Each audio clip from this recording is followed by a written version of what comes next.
Vakar man paskambino moteris dėl konsultacijos ir pokalbio metu uždavė įdomų klausimą.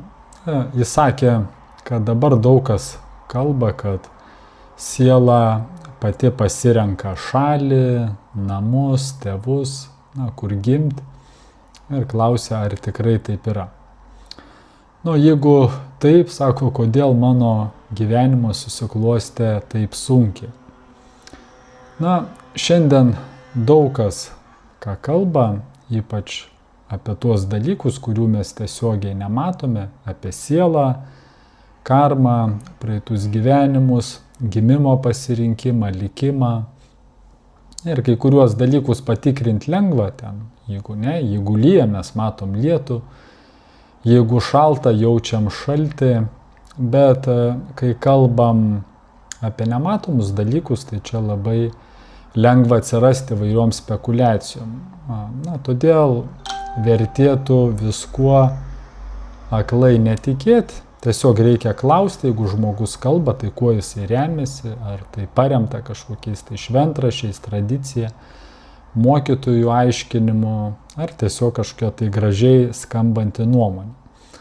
Kiek man pačiam teko studijuoti vedinius tekstus ir šią temą, tai galima sakyti taip, kad tam tikros pasirinkimo galimybės egzistuoja, bet žinoma, jos nėra absoliučios. Kad mūsų pasirinkimai, jie stipriai susiję su karma. Tiesiog panašiai kaip parduotuvėje, jeigu žmogus ten turi daugiau pinigų, tai jis gali rinktis ten geresnį televizorių, patogesnius baldus ar geresnę vietą gyventi. Jeigu galimybių mažiau, tai pasirinkimas irgi siauresnis. Tai panašiai ir su karma pagal mūsų sukauptus nuopelnus, taip sanskrite vadinama punija. Žmogui gali atsiverti tam tikros sąlygos, ten šeima, aplinka, galimybės.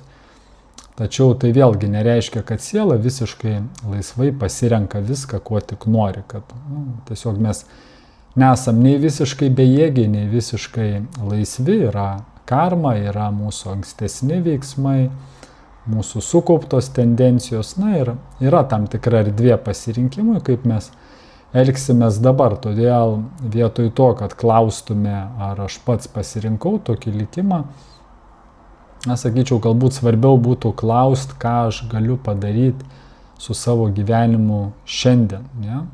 Ką galiu padaryti dabar, nes sąmoningumas jis vis tiek prasideda labiau nuo to, kai mes pradedam sąžiningai žiūrėti savo gyvenimą, savo veiksmus ir savo atsakomybę.